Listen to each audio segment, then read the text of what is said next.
I'm going to give a quick overview of, at a pretty high level, not just a particular product that we work on called Snorkel Flow, but also just, and mainly just this kind of idea and research focus that we've had over the last 5.5 years, first at Stanford, now at Snorkel AI, the company that spun out.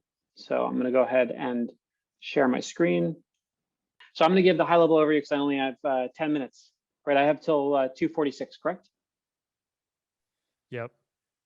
Awesome. Okay. So really, I'm going to just actually center on the motivation a bunch of why we have worked on this this problem that we've worked on of programmatic data and programmatic training data for machine learning over the last really 5.5 years, and now with a bunch of other researchers and work out in the open, along with what the company at Snorkel AI is doing.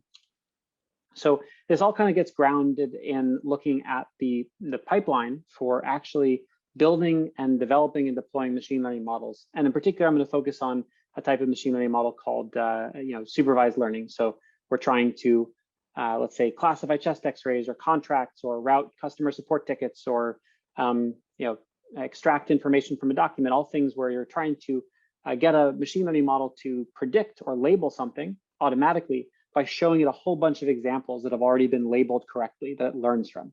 And that collection of examples or data points that have been labeled is called a training set.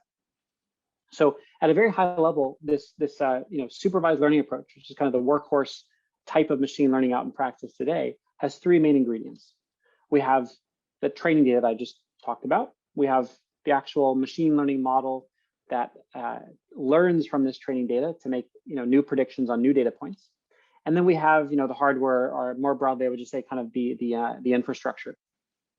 And one of the really interesting sea changes that's happened over the last 5+ years is that it used to be that 99% of your effort, if you were looking at an average machine learning deployment, would go into the model and the infrastructure, building bespoke models, model architectures, doing what's called feature engineering, and picking out the right attributes to look at, and then building all the infrastructure to train and serve this in production. And while that's still a huge focus of activity, and sometimes it is the majority depending on the use case, when you look at data types that are that we focus on and many folks are interested in, often unstructured data types like text, image, video, time series, all this stuff where it's really messy, difficult data. We have never had more powerful models. We have these new deep learning or representation learning approaches that learn to do all of those steps kind of on their own. But we also have never had them more accessible out in the open source.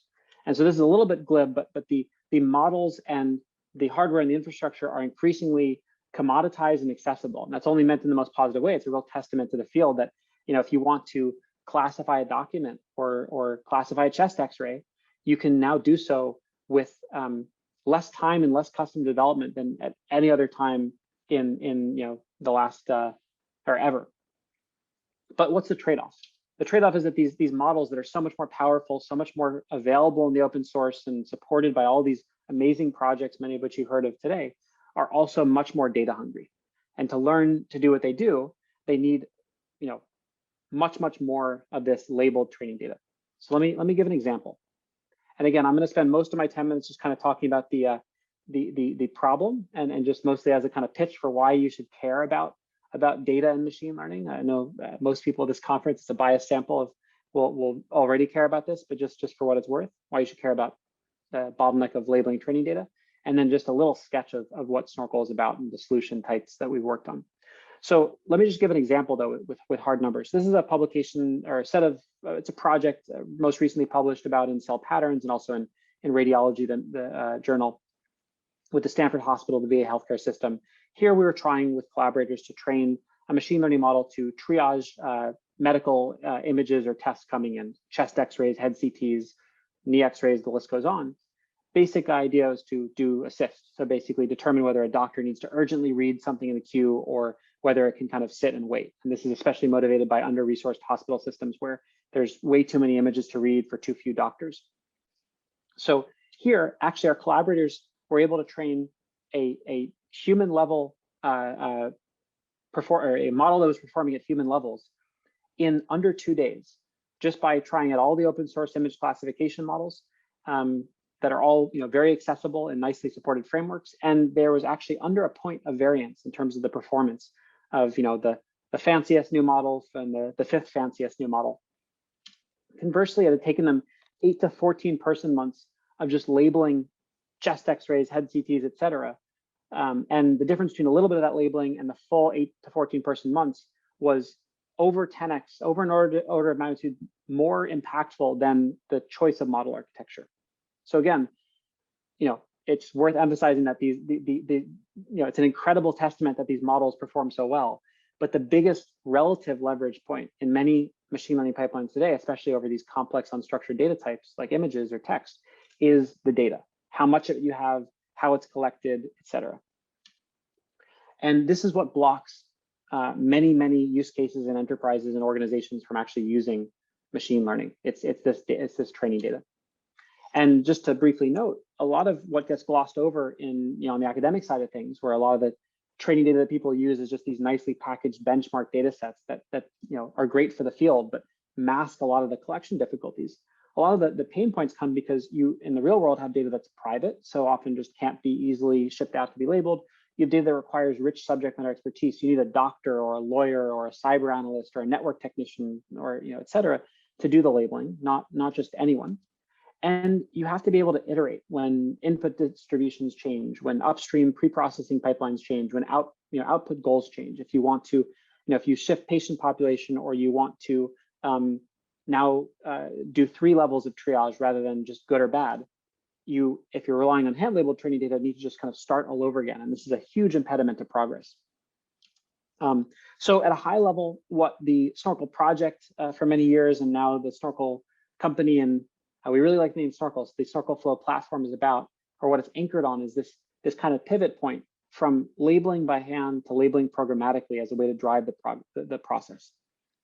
And the key idea there is, rather than just, or another way of phrasing it is, rather than having the user just sit there and click this X-ray is bad, this X-ray is good, et cetera, for hundreds of thousands of data points over, say, person months, have them just say what they know, express as a function.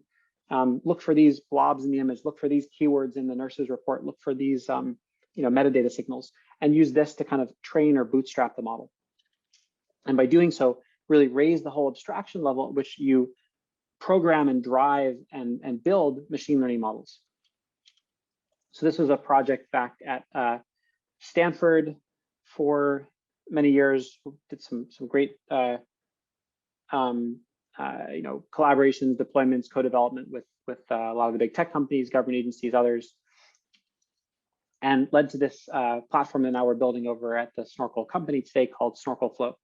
And really, it's a platform that supports this whole vision of how you, in a nutshell, take machine learning development from this process where, again, not in all settings, but in many of these unstructured data, complex to label settings, take machine learning development from this very bottom heavy process that's 80–90% by volume and time, just labeling data by hand one by one, and turn it into something that looks like any other mature, sane software development process that's fast and iterative, and where you write some code or push some buttons, compile something, see where it makes mistakes, and then go back and turn the crank. And so that's the idea in Snorkel. And so let me just give a quick glimpse of what this looks like. So let's hop examples and imagine we're trying to classify some contracts.